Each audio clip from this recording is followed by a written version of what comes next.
¿Qué tal? ¿Cómo está? Gracias por estar con nosotros. Esto es el día del juicio. Y mi pregunta, como casi siempre, es: ¿y cómo le fue el día del juicio?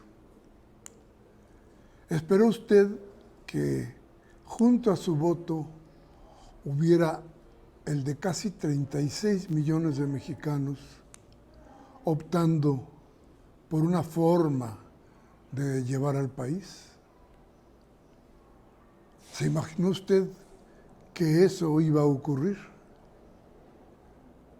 Tenemos idea clara de qué fue lo que pasó, no solamente en el ámbito de los números, de lo legal, de lo que pasó en cada una de las casillas electorales, sino el otro, en el plano de lo político. ¿Qué significa lo que sucedió el domingo 2? De eso vamos a platicar hoy con nuestros invitados. Y le aseguro a usted, tenga usted la seguridad de que esto le va a servir para su propio juicio. Soy Miguel Ángel Velázquez. Déjeme invitarlo a nuestro programa con nuestros invitados después de este corte. Patricia Avendaño Durán, consejera presidenta del Instituto Electoral de la Ciudad de México, licenciada en Ciencias Políticas y Administración Pública por la Universidad Nacional Autónoma de México. Entre su trayectoria destaca la coordinación de los procesos de participación ciudadana realizados por el Instituto Electoral de la Ciudad de México para la elección de los órganos de representación, así como los procesos de consulta ciudadana sobre el presupuesto participativo que se realizan anualmente desde el año 2010. En octubre de 2021 fue designada por el Consejo General del Instituto Nacional Electoral consejera presidenta del Instituto Electoral de la Ciudad de México. Dr. Óscar Terrazas Revilla, arquitecto y maestro en urbanismo por la Universidad Nacional Autónoma de México y doctor en estudios urbanos por la Universidad Autónoma de México. Fue miembro del Sistema Nacional de Investigadores entre 2003 y 2013, profesor e investigador en la UAM por 35 años y miembro de su junta directiva de 2011 a 2017. Bien, gracias por seguir con nosotros aquí en el Día del Juicio. Déjeme presentarle a nuestros invitados. Primero, a la consejera presidenta del Instituto Electoral de la Ciudad de México, Patricia Avendaño. Muchas gracias por estar con nosotros. Gracias por estar aquí en el Día del Juicio. Muchas gracias por la invitación, un gusto. Y les voy a presentar a Óscar Terrazas. Óscar es un analista muy importante, es un profesor o un ex profesor de la Universidad Autónoma Metropolitana y un urbanista muy puntual en cada uno de sus juicios. Óscar, gracias por estar con nosotros. Muchas gracias. Y también le agradezco a usted que esté aquí. Y yo quiero preguntarle a Patricia, ¿y dormiste tranquila estos últimos días? Muy tranquila y contenta. Realmente la expectativa, evidentemente, siempre para los órganos electorales es convocar a la ciudadanía. Entonces, bueno, tenemos una expectativa porque nosotros en el Instituto Electoral de la Ciudad de México, en comparación con la elección con la que nos podíamos medir, es con la elección 2018. Y nuestra expectativa es que pudiéramos, las personas, la ciudadanía, acudiera en un porcentaje superior al de 2018. Debo decir, perdí la apuesta, yo pensé que iba a ser mayor la participación, pero logramos un 70.19%, en 2018 fue de 70.44%, Ciudad de México. Ciudad de México, que es superior porcentualmente al resto del país, lo fue en 2018, lo es actualmente en 2024, se logró mayor participación. Entonces, la mayor expectativa era que se pudieran instalar todas las casillas, que funcionaran muy bien todos los sistemas, que fluyera la información, que pudiéramos brindar información oportuna y certera a la ciudadanía, que los cómputos que se hacen posteriormente se llevaran a cabo de manera pulcra, que no hubiera lugar a duda de cómo se expresó la ciudadanía del país y en la capital. Y entonces muy tranquila y satisfecha, agradecida con la ciudadanía que atendió casillas, que estuvo ahí pacientemente esperando horas, no necesito decirlo, todos vimos esas enormes filas de personas, ciudadanas y ciudadanos que fueron a expresarse. Yo digo, fue la soberanía que se puso de pie y habló en las urnas. Oscar, ¿cómo lo viste tú? ¿Qué convocó a la gente? ¿Por qué la gente salió? Bueno, porque quiere la continuidad, esencialmente. Y además salieron los otros que no la quieren. Digamos, hubo una motivación especial. Entre la derecha hubo una gran convocatoria. Pero felizmente, pues ganó la continuidad en una jornada ejemplar. Estamos felices, prácticamente sin incidentes. Se juzgarán los que se requieran, pero si uno ve el proceso históricamente, pues es ejemplar el proceso, y a mí me parece, pues, como experiencia personal y política, maravilloso. Y fíjate, Patricia, que yo me preguntaba, con el 21, ¿cuál fue la diferencia? ¿Salió mucho más gente? ¿El voto fue más de clases medias en la Ciudad de México? ¿Y hoy salió mucha gente más a votar? ¿Qué pasó? ¿Cuál es la diferencia con el 21? Con el 21, bueno, adicionalmente que es una elección intermedia, siempre las elecciones donde confluye la elección presidencial convoca más a la ciudadanía, hay más medios de comunicación que atienden, hay mayor difusión, pero no podemos perder de vista que estamos en un contexto de pandemia. Yo recuerdo que los trabajos que llevábamos a cabo pues eran con muchas medidas de seguridad, zonas que estaban en semáforo rojo en la ciudad, de una alta incidencia de contagios, entonces había mucho temor, era hasta explicable. Me parece que hasta fue un enorme mérito que se haya podido llevar a cabo la elección. En algunos otros países, en el mismo México, hubo estados que postergaron la elección. Y sí, efectivamente, sí salió a votar menos personas.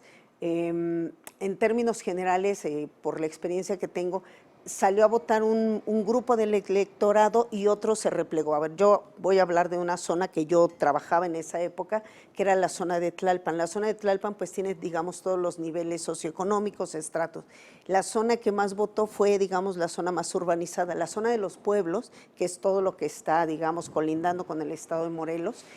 Esa parte votó muy poca gente, muy poca gente. Entonces, en esta ocasión, pues vemos una muchísimo mayor participación. También detectamos en ese entonces que la participación de los jóvenes cayó y estuvo en un abstencionismo del 60% de los jóvenes. Y los jóvenes son ese bloque que aquí está hasta un tanto ampliado, porque es de los 19 hasta los 35 años. Así se está haciendo esta valoración o este corte. 60% de la juventud de la Ciudad de México se abstuvo de participar en 2021. Y eso significa 1,5 millones de personas. Y que si lo comparamos con Iztapalapa, que tiene el padrón electoral más grande, eso equivale, ese abstencionismo de 2021 equivale a la alcaldía Iztapalapa en cuanto a número de personas que pueden votar. Entonces sí, el abstencionismo fue enorme en 2021. Ahora, por fortuna, se vencieron ya, la pandemia superada, mucha difusión, una enorme información a manos de la ciudadanía y convocados tanto por una fuerza política como por otra, la gente se desbordó en las urnas. ¿Así lo viste tú? Claro, es una experiencia, además, el ir a votar implica una experiencia, por lo menos en mi caso y para muchos, el ir a un espacio público. Es una experiencia importante. La mayor parte de los lugares donde uno vota son escuelas. Entonces, regresar a la escuela pública. Yo vivo en el barrio donde nací y en esas escuelas estudiaron mis tías, mi padre, mis abuelos. Entonces, es toda una experiencia, digamos, de regreso a lo público, al Estado, que fue igualmente ejemplar y seguramente motivó, como vemos en la participación, digamos, grande que hubo, a que los ciudadanos se involucren. Me parece una experiencia excelente. Y limpieza. ¿Qué tan limpias fueron estas elecciones? A ver, yo pensaría técnicamente en lo que está bajo el control de los órganos electorales, para mí fueron impecables. Nosotros no detectamos ninguna circunstancia que pudiese llamar a pensar que hubo alguna cuestión anómala en el desarrollo de los comicios. Hay muchos temas que son candados, que dada la enorme desconfianza a partir de la cual se ha sustentado todo el sistema electoral mexicano, pues está fundado en la desconfianza y eso hace que nuestros candados, nuestra normativa sea muy compleja, muy, yo le llamo churrigueresca porque son candados, tan solo las boletas electorales traen más medidas de seguridad que un billete de curso legal, las urnas transparentes, las listas nominales y hay personas, porque eventualmente ha llegado a ocurrir en otras épocas, en que creen que es muy fácil poder falsificar, como si pudieran ir a fotocopiar una boleta o como si pudieran alterar los votos que están en un acta. No, hay candados porque perfectamente sabemos cuántas boletas se entregaron, cuántos ciudadanos acudieron, entonces esos números tienen que cuadrar sí o sí, y cuando no, y cuando hay duda, se procedió al recuento. Nosotros tuvimos un recuento en el distrito 30 de Coyoacán, donde la diferencia bajó a menos del 1% entre el primero y el segundo lugar en diputaciones y se procedió a abrir todos los paquetes para cerciorarse de cómo se había expresado la ciudadanía. En fin, y esto pues es resultado de aquel movimiento del voto por voto, casilla por casilla. Ya está en la normativa que en caso de que haya ese tipo de diferencias tan cerradas o los votos nulos sean mayor que la votación, la diferencia entre el primero y segundo lugar, o haya casillas esas que se denominaban casillas zapato, inmediatamente se determina que ese paquete correspondiente a esa casilla o esa elección se recuenta. Hay muchos candados, yo puedo garantizar y nos sentimos muy satisfechos los órganos electorales porque consideramos saldo blanco y una jornada ejemplar, amén de que estaba permeando una narrativa que quería desde mi punto de vista, crear un ambiente de inseguridad en la ciudad. Y ante eso nosotros acudimos junto con el INE, porque vamos de la mano con ellos, con las autoridades de la ciudad para que dotaran de la seguridad no solo a candidaturas, no solo a los lugares donde estábamos resguardando los paquetes, sino las propias casillas y el traslado de la paquetería electoral y resguardo de las sedes al momento del cómputo. Entonces, me parece que se conjugaron todos esos elementos aunado a que la ciudadanía, que es la que hace la elección, son nuestras vecinas, nuestros vecinos los que están ahí, los que cuentan los votos, los que recuentan los votos, pues qué mejor garantía, acompañados por supuesto de los representantes del partido, qué mejor garantía que todos ellos, ciudadanas y ciudadanos de esta capital, para darle certeza a la elección. Sí, ahí Miguel, ahí se suma esa participación, esa conciencia de los votantes y también una cuestión tecnológica. O sea, todos tenemos un teléfono y pues filmamos y están las redes. O sea, en términos de garantizar la seguridad y registrar los eventos irregulares, pues hay un registro permanente. Y nada más podemos conectarnos y ver la filmación de hace 10 minutos en Jalisco. Ese elemento tecnológico, uno que ha votado desde hace 60 años, 50 años, es esencial. En la base está la participación y la conciencia de los ciudadanos, pero ayudados por una tecnología nueva. Eso, aunque hubiese esa conciencia antes, no tenía ese instrumento, que es central. Lo podemos saber al instante, además verlo filmado. Ventaja enorme. Y sin embargo, Patricia, resulta que hubo al final de la votación una campaña muy grande por los medios también, los medios digitales, para hablar del fraude, para hablar de una serie de hechos ilegales que podrían llevar a la anulación de la elección.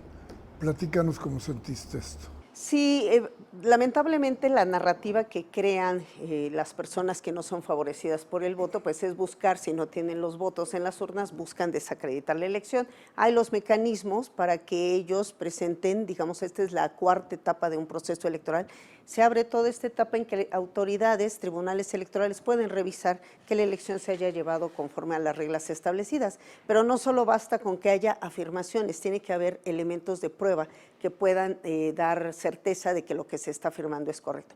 Nosotros tenemos la certeza en el Instituto Electoral de que la elección fue impecable, que no hay elementos para poder hablar de ningún tipo de irregularidad que pueda manchar la elección. Creemos que están en su derecho, pero no basta con afirmar, y quiero referirme un poco a lo que se mencionaba, de esta posibilidad de que se pueda transmitir en tiempo real algo que está aconteciendo. Ese tipo de elementos lo utilizan mucho los actores políticos para decirme, mira, aquí te estoy mostrando cómo hay dos personas que una le está dando dinero a la otra.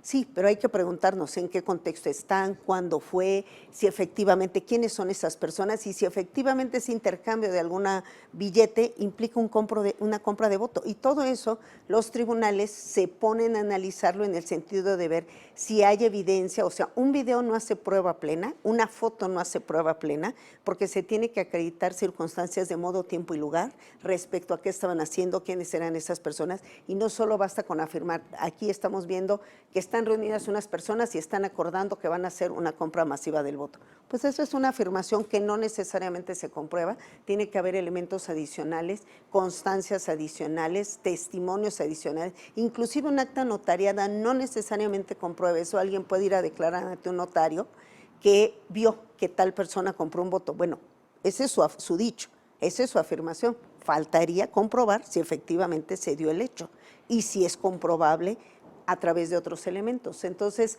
definitivamente creo que la lógica es crear ese contexto, una narrativa de hay fraude para avalar lo que van a buscar combatir en los tribunales, que está corriendo el plazo para que lo hagan para los diferentes actos, para la jornada, para los cómputos, para las asignaciones, para las entregas de constancia, está corriendo el plazo, y que bueno, porque así otra autoridad, que generalmente, y puedo decirlo en la experiencia de la Ciudad de México, ratifican todo lo que la autoridad administrativa electoral hace, y yo estoy segura que ahí avalará totalmente todas las acciones, toda la validación de la votación y la entrega de constancias y reconocimientos de triunfos a quien realmente obtuvo el favor de la ciudadanía. Óscar, dime, pero ¿cómo nos vacunamos contra todas las informaciones falsas que salen de los teléfonos? Porque los videos, es cierto, o sea, es un instrumento que puede ser utilizado de un lado y del otro. Hay elementos para poder certificar las cosas, declaraciones, investigaciones, testigos, y empezar, y también es parte de un proceso, empezar a ver las fuentes, o sea, quién está subiendo esos videos, qué ha subido antes, qué trayectoria tiene. Esa es parte de otra nueva, digamos, educación que uno va teniendo para saber, digamos, por dónde va el sentido de la información. Pero no pasa eso después del escándalo, porque primero causa escándalo y es dañino, ¿no? Sí, igual pasaba cuando salía en el periódico en primera plana o en el radio el locutor decía tal cosa. Digamos, es digamos, el mismo hecho con instrumentos distintos. No encuentro cómo vacunarse, o sea, analizar las fuentes y tener elementos para certificar los hechos, como otros que acaban de mencionarse. No hay mucha salida, pero el instrumento está ahí y hay que usarlo. Fíjate, Patricia, que cuando platicamos de todo esto y se habla de tantas formas de engaño que se dieron en la postelección, uno se plantea, y no se ha pensado desde el instituto, desde el tribunal, desde los órganos electorales, qué tanto daño se hace y qué tanto se podría vacunar contra todo esto.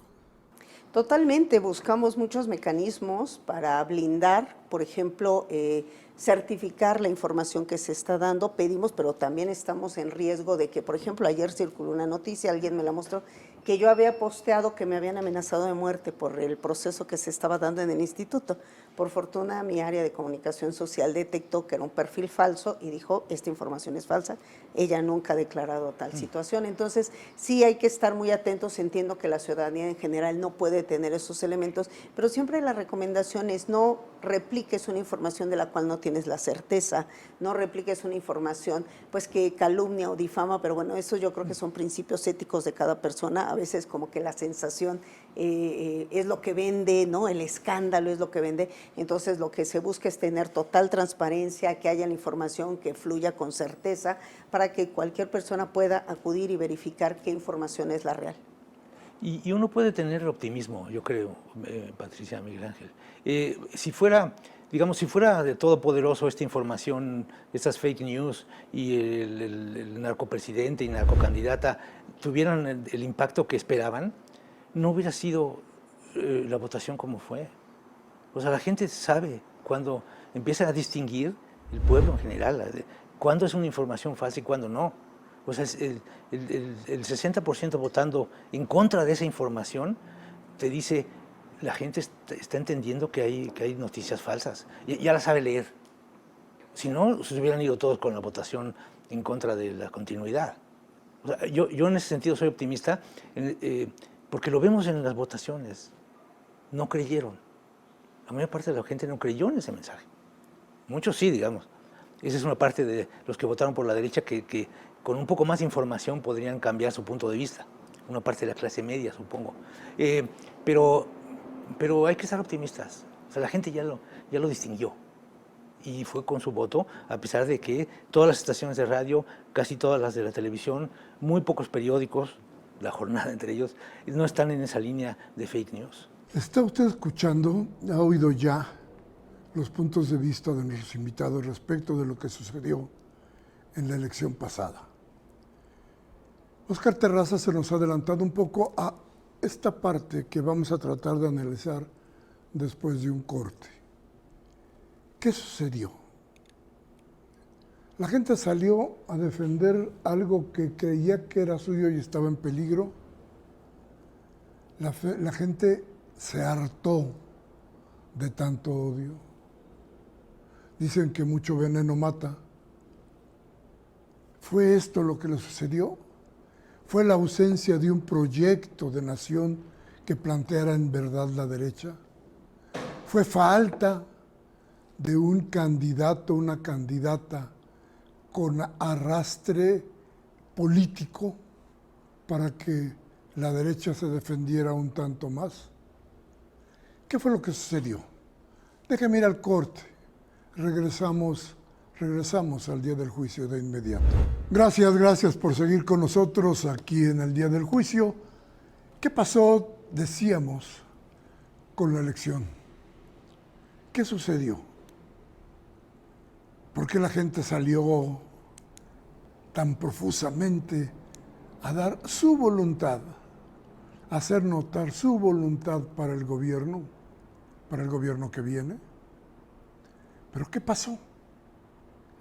¿Las campañas de odio tuvieron efecto? ¿Qué sucedió con la participación inmensa de los medios de comunicación? Todos, me refiero a todos porque ahí había prensa, radio, televisión, redes, con un solo discurso que es contrario a lo que pasó en las urnas. Insisto, ¿qué pasó con la elección? Yo creo que vamos a tener que platicar muchas veces, durante muchos programas, todos los que nos permitan, los que sean necesarios, para ir entendiendo qué sucedió con esta elección. ¿Qué pasó en México? ¿Por qué todas las campañas tan inmensas, tan prolongadas, tan constantes, no hicieron mella en la conciencia del votante? Patricia Avendaño es la presidenta del Instituto Electoral de esta ciudad y repito la misma pregunta, Patricia, ahora bajo este sesgo. ¿Qué pasó con las campañas de odio? ¿Qué pasó? ¿Lo pudieron detectar ustedes? ¿Tuvieron alguna idea de qué estaba sucediendo? ¿Qué pasó en esta elección? Que mucha gente decía, no, esto está, por ejemplo, para la presidencia de la República se decía muy apretada la votación, era el vaticinio. Y por ahí se hablaba de qué tanto se iba a perder en la Ciudad de México, qué tanto en la presidencial, porque se hablaba de justas, muy justas. Pero, ¿qué pasó? Sí, bueno, pues definitivamente lo primero que pasó es una campaña de información, algunas de ellas afirmaciones sustentadas en encuestas, ¿no? Diversas empresas, diversas metodologías, no me tocará a mí juzgarlas, cada quien a la luz de los resultados podrá valorar, porque a partir de estos sondeos de opinión, pues se emitían pronósticos aventurados de qué iba o cómo se iba a comportar el electorado. Y retomando la pregunta de qué pasó, yo creo que es lo que ocurrió en este 2024, este 2 de junio, es el resultado de una historia muy larga que traemos. Lo primero, yo diría, es que el electorado del país cambió. Y cambió porque hace, no sé, unos 40 años las personas se alzaban de hombros y decían, no tiene caso que yo vaya a la urna porque ya sabemos quién va a ganar. No tiene caso que yo participe porque ya sabemos quién va a ganar. Lo que pasó ahora es que la ciudadanía sabe que su voto sí puede cambiar. Sí puede cambiar una decisión de gobierno, sí puede cambiar y puede haber un cambio de personas que estén detentando o tomando decisiones en este país. Entonces, para mí es bien valioso como representante de un órgano electoral saber que hay una confianza en que el voto vale y que el voto es el mecanismo que hemos elegido en México para transformar nuestra realidad, que en otras épocas no era así. En la época en que yo era estudiante, algunos aventuraban que la única manera en que podríamos cambiar un sistema de partido hegemónico iba a ser por la vía de las armas. Y eso es terrible, terrible para un país y que yo creo que más adelante, en momentos más dramáticos de la historia de México, que se percibiera ese ambiente, la votación era: queremos un cambio, una transición pacífica, y la transición pacífica es por la vía de las urnas. Entonces, el electorado se desbordó en este 2024 para decir, queremos esto, y aquí está nuestro voto que tiene que ser respetado, porque estamos acudiendo a este llamado a decir, esta es nuestra decisión. Entonces, para mí es muy valioso que confíen en que ese es el mecanismo, que es un mecanismo pacífico, que su voto vale, pero sobre todo hay algo que para los órganos electorales nos cuesta mucho trabajo traducir en lenguaje más, digamos, amigable a la ciudadanía. Porque a veces dicen, es que un voto pues solo me permite elegir a legisladores y autoridades. Creo que ahora lo que yo podría adelantar es que la ciudadanía ya sabe que su voto se traduce en programas de trabajo, se traduce en presupuestos, se traduce en programas de gobierno, se traduce en leyes que les pueden beneficiar, y que esto tiene un reflejo inmediato en lo que vivimos como sociedad. No es solamente voy y voto, meto un papel en una urna y pues a ver quién queda electo, no. Es que hay una convicción, o lo que yo percibo de esta elección es que la gente acudió a votar para decir, lo que yo quiero es que se apliquen tales o cuales decisiones dependiendo de cuál era su preferencia política. Y así acudieron todas las personas, porque pues acudieron masivamente a las urnas, y ahí pues bueno, pues ya están los resultados y las personas optaron de acuerdo a lo que consideraron que era lo más adecuado. Pero para mí lo más valioso es que reconozcan el valor del voto, que el voto se cuenta, que su voto vale, y que además pueden incidir de esa manera en decisiones de gobierno, en políticas públicas, en presupuestos, en leyes que les beneficien. Para mí eso es de un enorme, enorme valor. Fíjate que cuando platicabas, Óscar, cuando platicabas de qué pasó con la credibilidad de los medios respecto de la gente y del resultado de esto, pensaba yo, ¿y qué pasó con los liderazgos de opinión? ¿Cómo sientes tú que sucedió esto? ¿Cuál fue el efecto? ¿Ya no hay esos liderazgos? ¿Cómo se politizó la gente? ¿A partir de qué? Yo hablaba mucho del hartazgo, al odio que se venía dando constante, ¿no? De entrada pienso que Patricia tiene razón, es parte de un proceso. O sea, no es una situación coyuntural que de pronto ocurrió por quién sabe qué razones que tenemos que averiguar. No, es parte de un proceso. La semana pasada fui con mi mujer a la exposición de Marco Antonio Cruz, que fotografiaba para la jornada, y fotografió todas las manifestaciones, movimientos desde los años 70 y antes, y nos hacía pensar, bueno, pues es que esto empezó ahí. O sea, ese es un proceso largo. Y este cuestionamiento y esta reflexión y este posicionamiento nuevo de hoy viene de entonces. Hay una foto, por cierto, donde se está trasladando un ataúd y dice RIP para el PAN y para el PRI. Y entonces comentábamos mi mujer y yo que veíamos el ataúd y decíamos, pues eso nunca va a ocurrir. O sea, es lejanísimo. ¿Cómo van a desaparecer si son tan fuertes? Y sucede que 50 años después están en eso, digamos, o van para allá. Es algo extraordinario poder ver el proceso cuando suponíamos que mientras viviéramos no lo íbamos a poder ver. Entonces, bueno, es parte todo de un proceso. Es parte de una serie de acciones y políticas, este cambio, digamos, y este cuestionamiento a las fake news y a todas las noticias falsas, que tienen que ver con hechos sustanciales. Pues un mejoramiento de la vida y de los niveles de ingreso de la población en unos estándares que no tenía. O sea, eso es indudable, eso cuenta muchísimo. O sea, los programas, las políticas, las obras tienen que ver con un cambio evidente y a favor de quién está claro. Siguiente, una cosa que yo creo que no se empieza a olvidar porque se hace cotidiana, son lo especial de las mañaneras.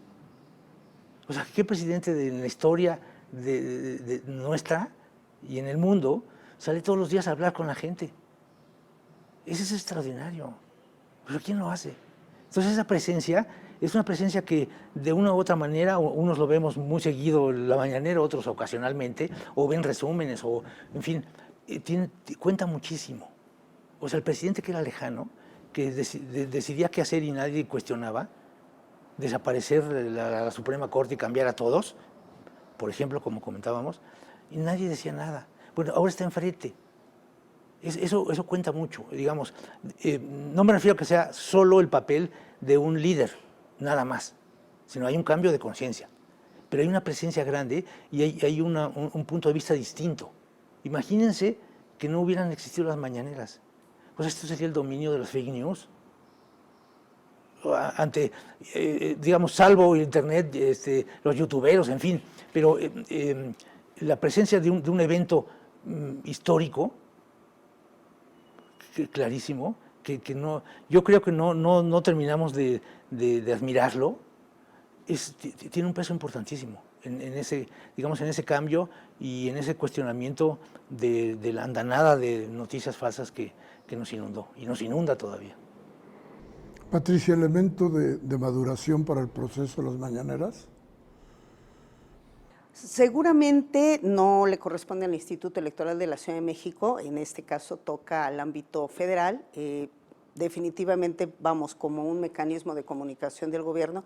Entiendo que ha habido muchos reclamos y quejas por parte de algunas fuerzas políticas. También evidentemente esto ha transitado por la valoración del Instituto Nacional Electoral. En el caso de la Ciudad de México también se presentaron quejas contra el jefe de gobierno y bueno, comentar que se procesan al interior del instituto, pero este colegiado que actualmente presido se divide en comisiones. La comisión responsable ha estado procesando todas estas quejas, estas manifestaciones y bueno, van en ruta, algunas de ellas se resuelven con medidas cautelares, otras pasan al tribunal local para que determine pues qué tanta incidencia hubo respecto a la actuación. ¿Cuál es mi reflexión? Creo que esta elección nos deja muchas enseñanzas, lecciones y pendientes. Cuando alguien afirma o decían el sistema electoral no se toca y las instituciones electorales no se tocan. Yo tengo muchos años en esto, creo que nunca me ha tocado una elección donde tengamos el mismo marco jurídico para aplicar a la siguiente elección. Derivada de un proceso, se reforma la ley y al siguiente proceso tenemos que… ¿Qué es lo que yo veo? Me parece que está rebasada la normativa electoral en muchos sentidos, procedimentalmente también. Y voy a poner un ejemplo, por ejemplo, el día de la elección, en la noche de la elección había una exigencia muy grande de que querían los resultados ya. Ya queremos resultados como si a las 6 de la tarde cerrando la casilla los resultados estuvieran en automático. Las personas en promedio, nuestras vecinas y vecinos que atendieron las casillas se tardaron alrededor de 3 y 4 horas en hacer el cómputo de la casilla. Luego entonces los conteos rápidos que se derivan de recabar una muestra estadística de ciertas casillas, pues no llegan a cuando termina la jornada, que es a las 6 de la tarde, se tardaron en llegar 3 y hasta 4 horas los resultados para poderlos integrar y poder sacar alguna tendencia que pudiera dar claramente a alguna persona con digamos, con la mayor parte de las opiniones favorables. Entonces eso fue muy cuestionado. Y aquí va otro dato, en Ciudad de México se instalaron 44 casillas especiales que operaron con urna electrónica y esos resultados evidentemente estuvieron más rápido. Y en el extranjero hubo 23 consulados que operaron con urna electrónica y esos resultados llegaron más rápido. Y además, en el extranjero nuestros paisanos y paisanas pudieron votar vía internet a través de un dispositivo electrónico previamente, la semana previa a la elección. Entonces, nuestro sistema está fincado en la desconfianza y así se ha ido construyendo. ¿Por qué ahora podemos transitar y podríamos transitar con todos los candados, con todos los mecanismos a elementos de la tecnología que nos ofrece un cómputo más ágil, una posibilidad, ya no digamos solo de quienes están en el extranjero, los cuerpos policíacos, la queja era ¿por qué no podemos votar? Traigan una casilla especial o permiten que voten previamente, el personal médico, los propios funcionarios electorales que estaban prácticamente acuartelados en los órganos distritales, mucha gente no pudo ir a votar.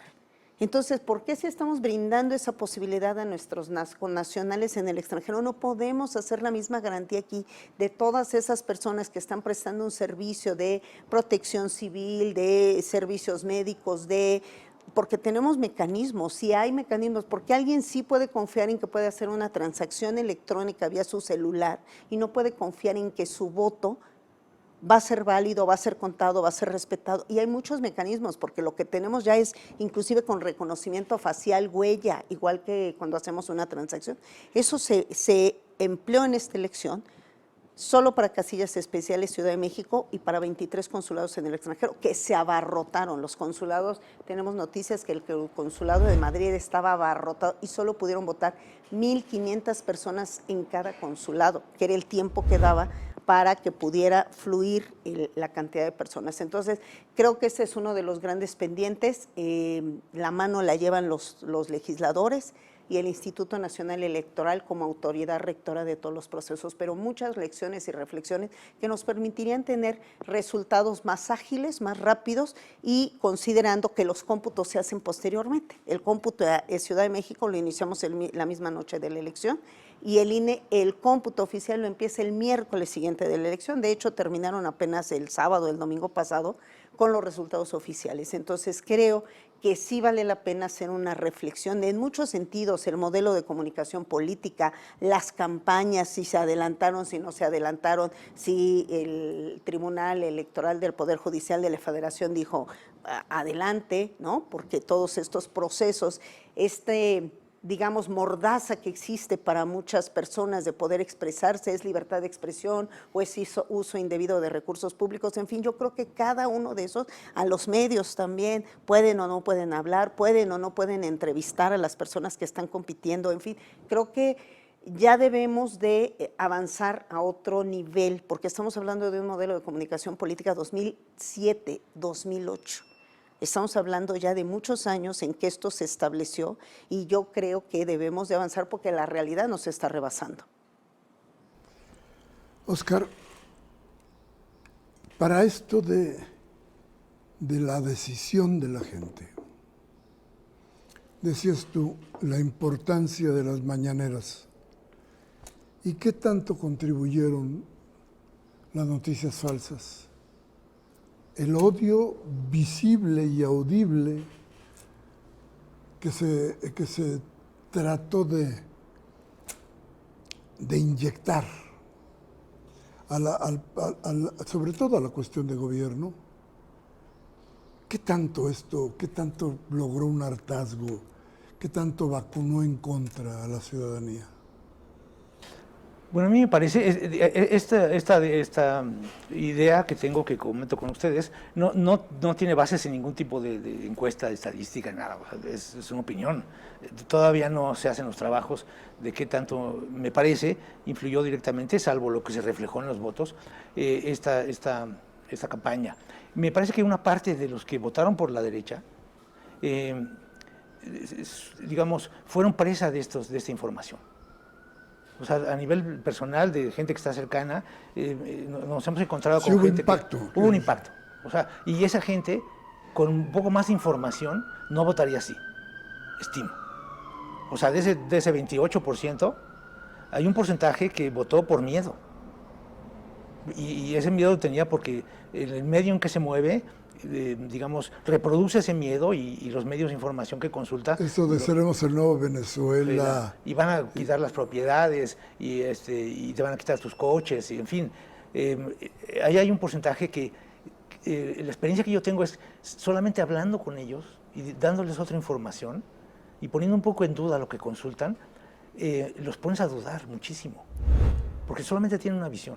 No sé cuánto es ese porcentaje, no tengo la menor idea, pero hay un porcentaje así, que es que votó por ellos todavía.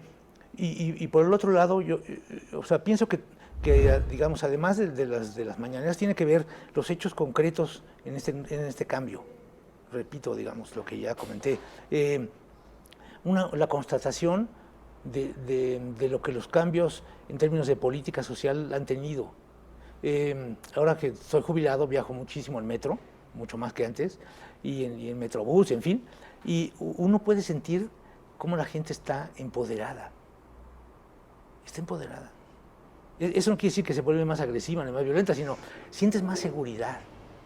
Más seguridad, y la gente se ve mejor, puede consumir algunas cosas, algunos gustos, cubrir gastos que no tenía, se ve mejor, cuestiona más cosas. Uno se pregunta por qué en el metro, en la primera etapa de la campaña, esto se refiere exactamente al metro, solamente había propaganda de Taboada, mucho tiempo, y no metían otra propaganda.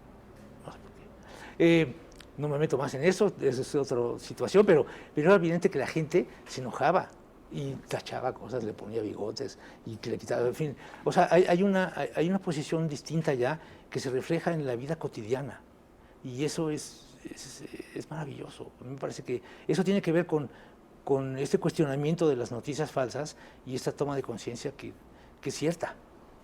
Están los votos. Bien,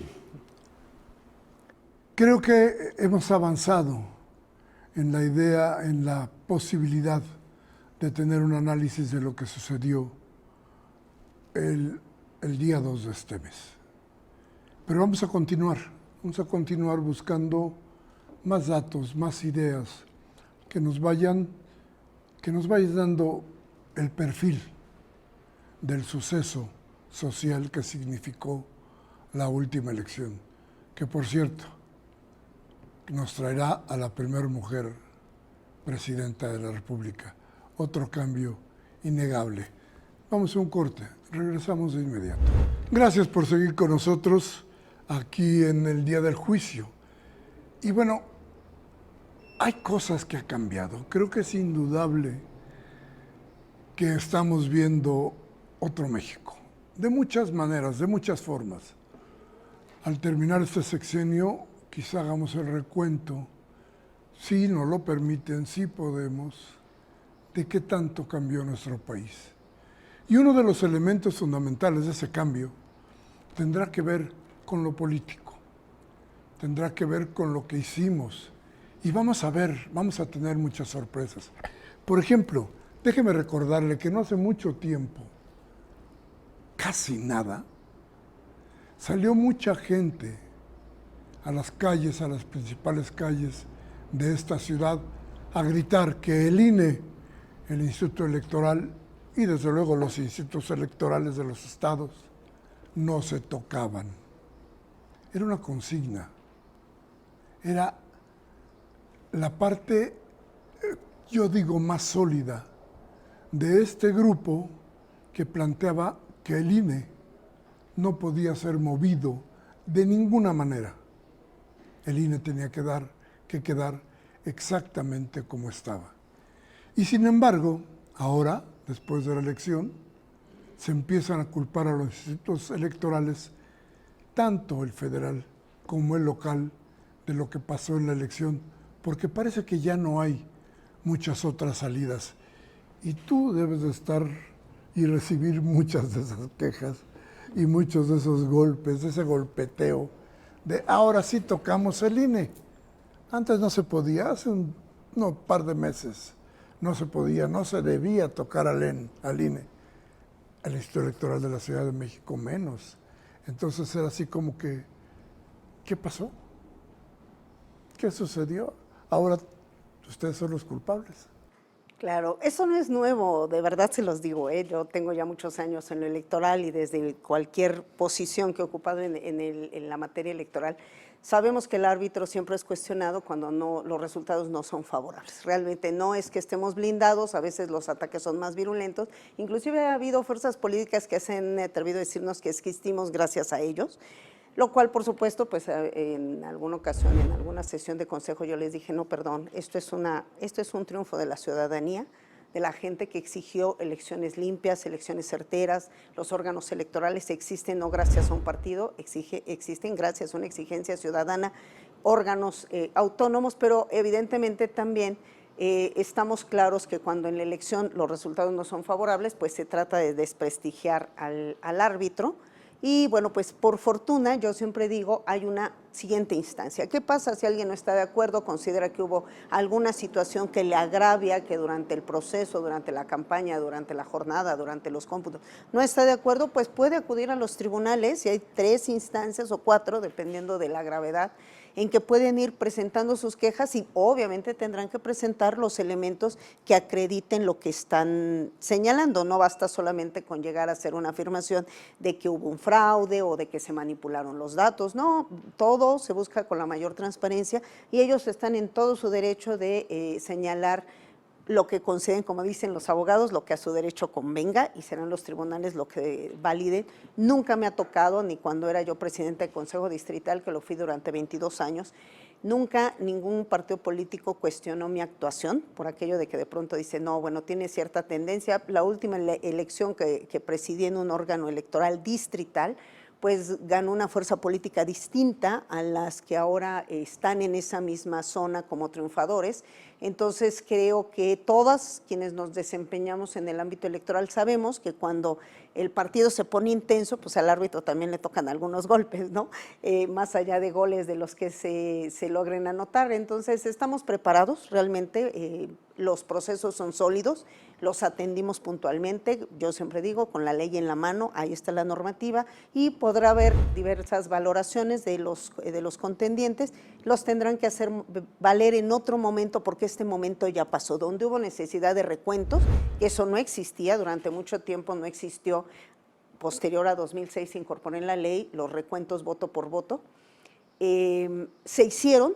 En muchos distritos fueron parciales, solo uno tuvimos un recuento total y estaba previsto que si era necesario a nivel de alcaldía se hiciera de nuevo toda la apertura de paquetes si fuera necesario. No se actualizó la hipótesis y bueno, finalmente podrán argumentar lo que consideren pertinente para hacer valer sus argumentos. Me parece complicado definitivamente porque la votación fue apabullante y cuando hay tal nivel de participación es muy difícil. Inclusive mi experiencia me marca que aún abriendo paquetes difícilmente se revierte. Al contrario, generalmente se incrementa la votación de quien lleva la delantera y también se incrementa la votación de quienes están en los siguientes lugares de número de votos, pero difícilmente se revierte. Eso se los puedo asegurar, y en los cómputos que se hicieron y apertura, el INE recuenta en promedio el 70% de los paquetes en sus sedes.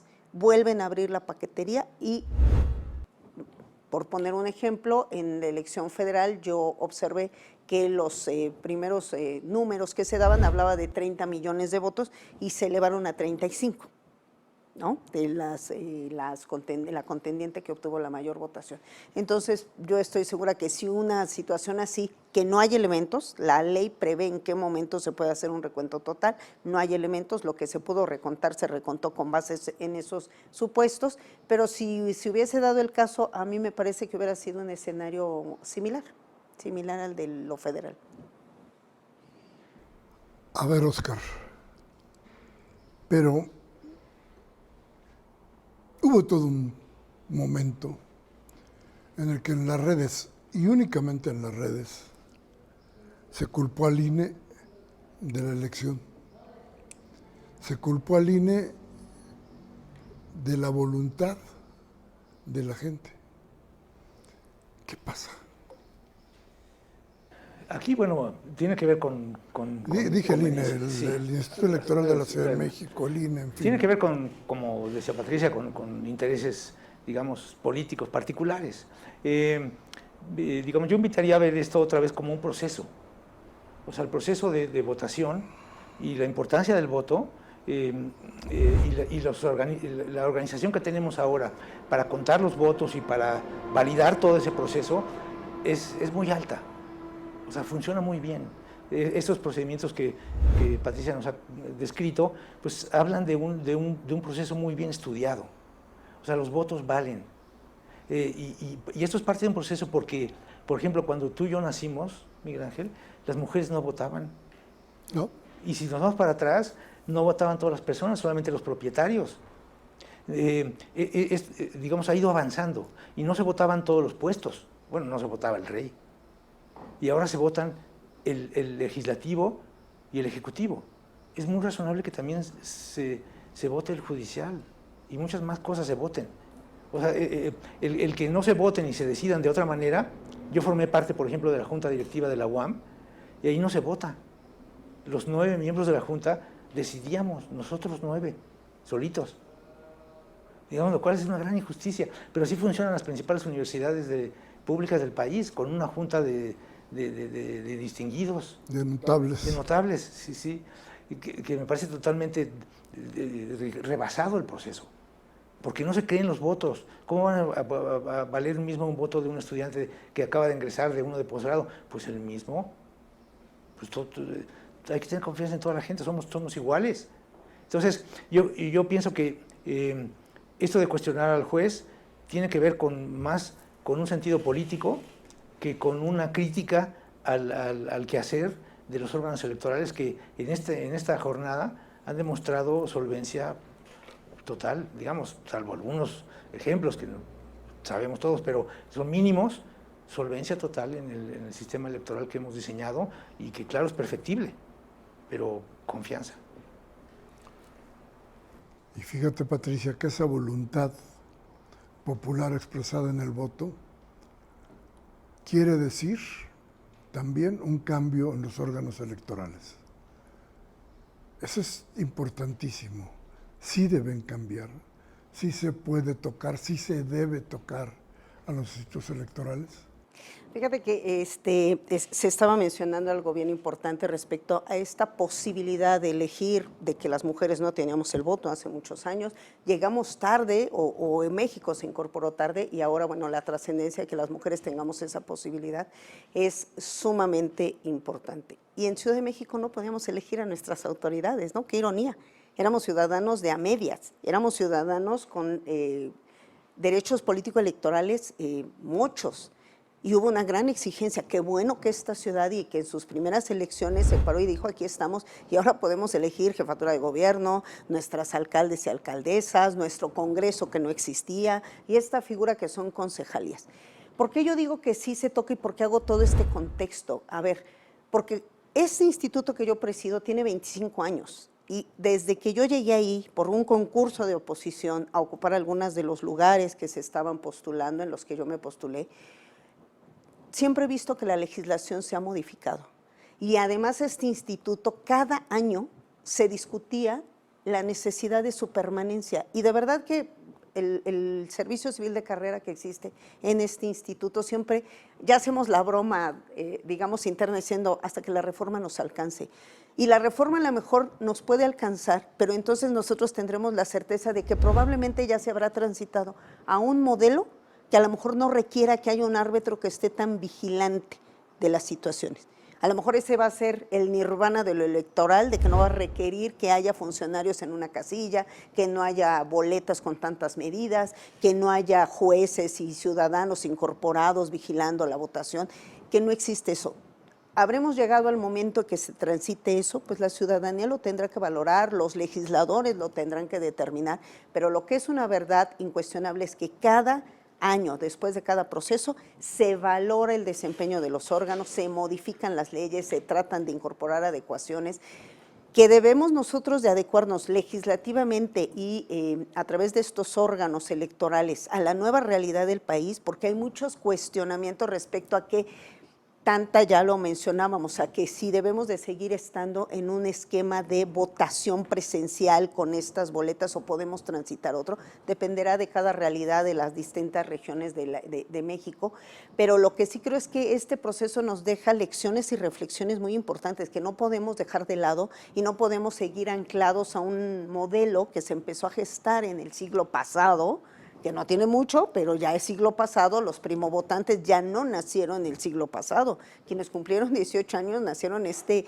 año y ya no vivieron esa realidad que nosotros vivimos durante tanto tiempo de un sistema electoral pues que validaba una simulación, ¿no?, respecto a quién ocupaba los cargos públicos. Creo que es necesario hacer una gran reflexión y que probablemente se tenga que transitar otro modelo. ¿Cuál será el mejor? No lo sé. A mí sí me preguntan, el modelo que existe ahora, de verdad nunca me terminó de gustar. El instituto que yo presido en 2014 fue donde perdió la mayor cantidad de facultades que teníamos asignadas. Y se transitó a un modelo nacional para regular a nivel nacional lo que se hacía en los órganos electorales locales, cuando vivimos en un federalismo, y a mí me hace cortocircuito el tema de un órgano nacional que regule lo local, cuando estamos hablando de entidades federativas libres, autónomas, con congresos que legislan, que determinan.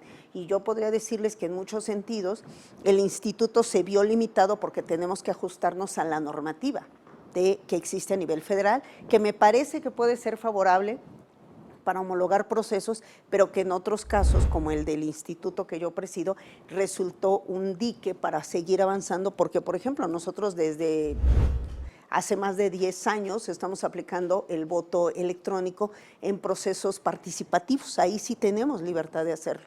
En lo otro, para los votos, votaciones constitucionales, tenemos que acogernos a lo que dicta la autoridad nacional. Entonces sí creo que merece una gran reflexión, sí creo que los órganos electorales podemos perfeccionar nuestros procesos, podemos adecuarnos pues a lo que se dictan los legislativos, a final de cuentas estamos sujetos a lo que ahí se determine y lo que sea la voluntad.